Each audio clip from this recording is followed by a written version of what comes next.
the news at 10. First, the highlights.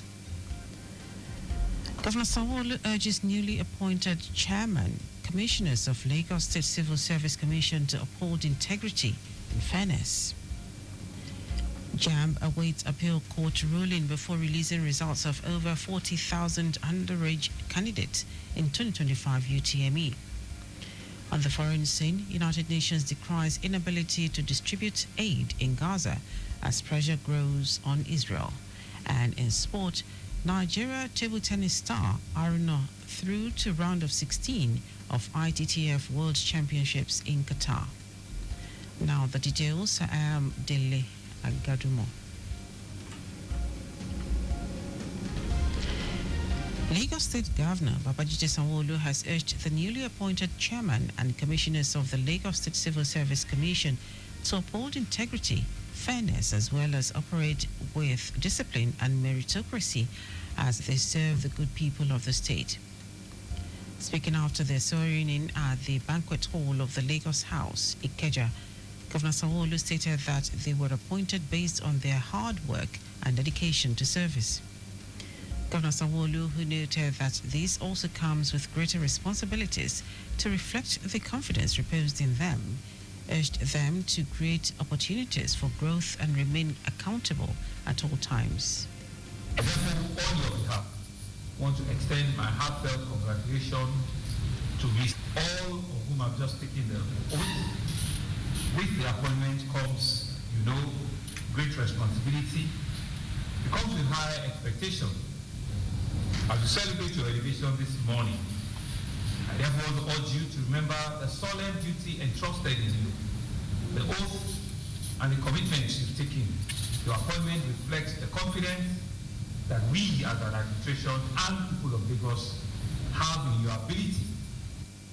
Earlier, the head of service, Dele Agadumo, said the appointment reflected the governor's commitment to transparency and merit, as he charged them to stay steadfast and focused to shape the landscape of governance in the state in the best interests of residents.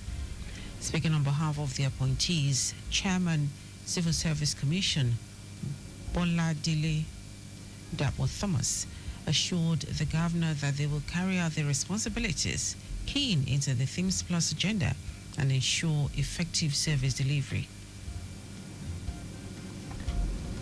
Other members of the Civil Service Commission are Mr. Lasisi Fatai, Latif Yahaya Olawale, Shobowale Afolabi, and Adekoya Rufus Adidabo. The Lagos State government has recorded zero abscondment from Muslim and Christian pilgrims who embarked on pilgrimages to Mecca and Jerusalem in the last 6 years. Commissioner for Home Affairs Ibrahim Layode said this at the ongoing ministerial press briefing to mark the second year of the second term of Governor Babajide Sanwo-Olu's administration in Alausa, Ikeja. Layode, who said the ministry had always monitored pilgrims to guarantee their safety and successful completion of the spiritual exercise, said 1,288 Lagos State pilgrims had so far traveled to Mecca this year, with the last batch expected to travel next week. For almost a month during the Hajj period, the ministry will go around the state to try and have a discussion with the intended pilgrims. Let them realize what they are going there to do. And if anybody is intending to travel out, Hajj is not the way for you that you want to do that area to Ascon or Japa. Likewise, in the same Christian board also, that is what they have been doing the sensitization across the state. Layode noted that through liaison with the Nigeria Interreligious Council and Interfaith Parley, the ministry has been able to maintain peaceful coexistence of people belonging to diverse religions in the state. The commissioner revealed that in the period under review, the ministry received 116 applications for naturalization and special status for foreigners, cleared 63 applicants, and referred them to the federal government. Our correspondent Adiola Akinele quotes the Home Affairs Commissioner as saying that out of the 623 moneylenders in the state, 474 got their certificates renewed, while 21 were sanctioned for various infractions. The Lagos State government, in collaboration with some corporate organizations, has empowered 4,042 youths with various vocations, including carpentry, soap production, bag making, basic software development training, among others. Also, 28 youths, including 12 young leaders and 6 transformational leaders, 5 state ambassadors, and another 5 divisional ambassadors, will embark on a study tour and international youth exchange program in Queen's University, Kingston, Canada, in July, following the success of the initial ones in Finland in 2024. Speaking at the ongoing ministerial press briefing at Alausa, Ikeja, Commissioner for Youth and Social Development, Mombolaji Ogulende, stated that in the year under review, 209 boys have undergone interventions ranging from vocational, psychological support and educational training, while a total number of 1,148 mentally challenged, destitute and beggars were rescued off the streets.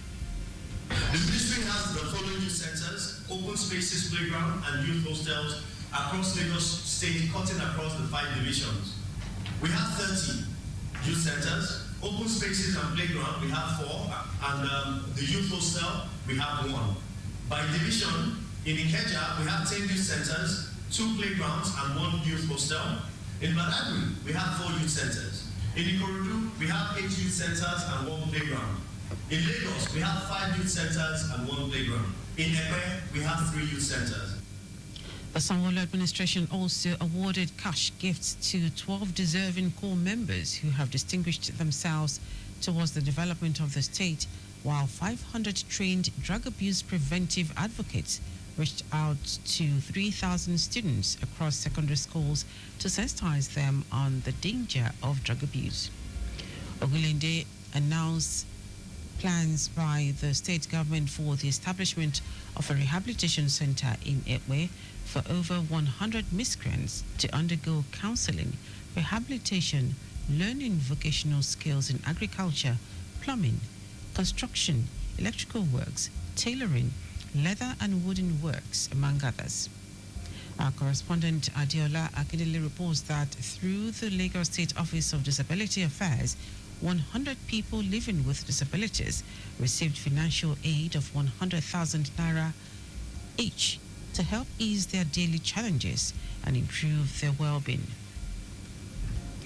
Now to the rest of the stories. The Joint Admissions and Matriculation Board, JAMB, says it could not release the results of over 40,000 underage candidates who sat the 2025 Unified Tertiary Matriculation Examination until the Court of Appeal rules. The statement came in response to public outcry over the release of the 2025 UTME results and the withholding of results of over 40,000 underage candidates. JAMB had in February 2025 appealed a ruling by the Delta State High Court, which barred it from enforcing its policy mandating a minimum admission age of 60 years, pending the hearing and determination of a suit filed against the board. JAMB said exceptionally brilliant candidates below 16 years could sit for its Universal Tertiary Matriculation Examination, UTME. The JAMB's directive of October 16, 2024, which mandated tertiary institutions to admit only candidates who turned 16 by August 31, 2025, was also declared null and void. The head of protocol and public relations, JAMB, Fabian Benjamin, said JAMB appealed the ruling. The Minister of Power, Adebayo Adelabu, has again cried out over the unsustainability of the federal government payment of electricity subsidy, noting it is now rising to 200 billion naira monthly. Adelabu spoke during a 2-day retreat organized by the Senate Committee on Power.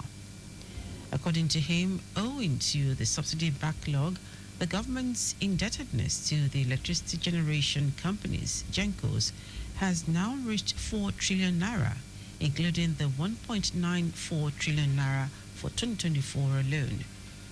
The minister revealed glaring disparities in distribution company Disco performance, with aging networks, rampant electricity theft, and poor investment deepening reliance on unsustainable subsidies and leaving millions in darkness.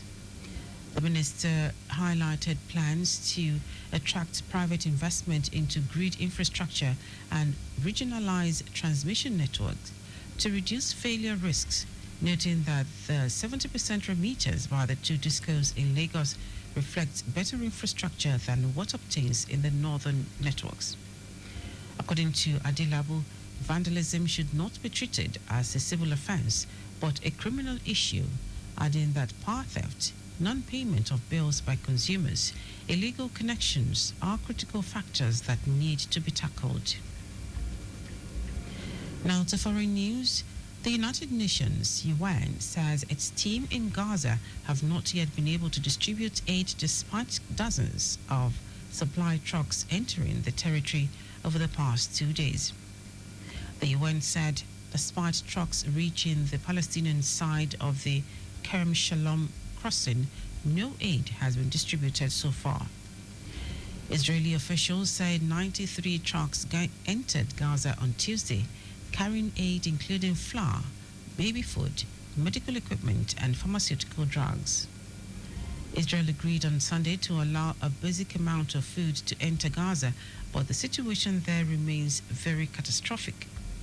International pressure on Israel has continued to grow.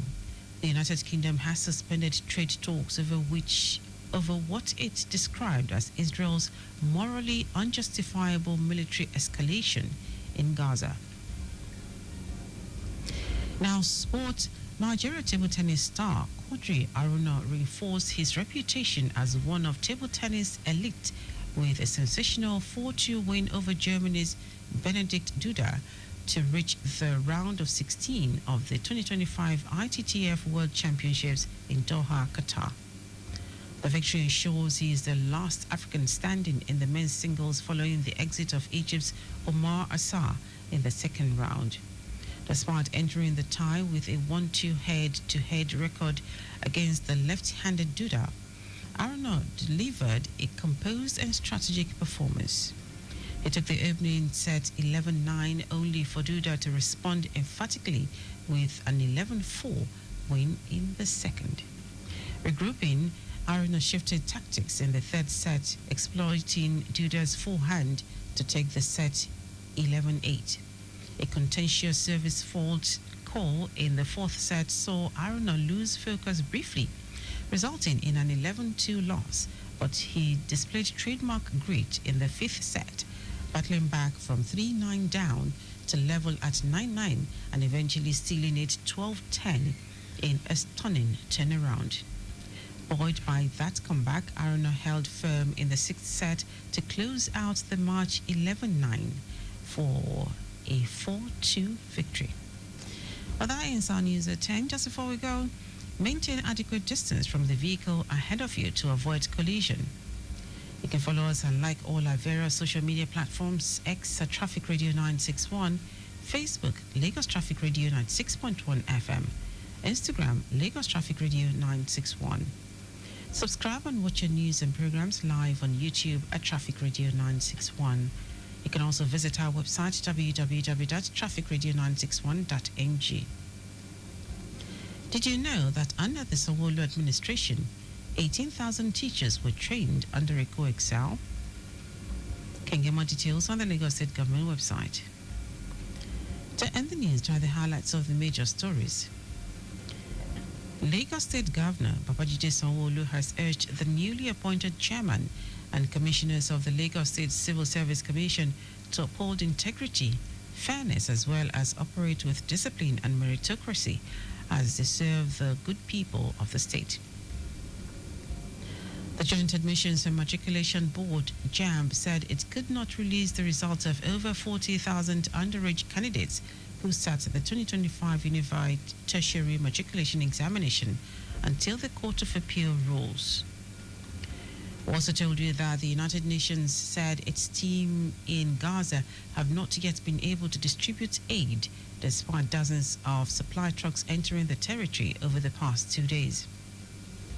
And in sport, Nigeria table tennis star Quadri Aruna reinforced his reputation as one of table tennis elite with a sensational 4-2 win over Germany's Benedikt Duda to reach the round of 16 of the 2025 ITTF World Championships in Doha, Qatar. For contact in the newsroom, send a message to info@trafficradio961.ng. That is the news broadcast compiled by Kayode Mafalashere. I am Dele Agadumo. Good morning. Thank you for listening.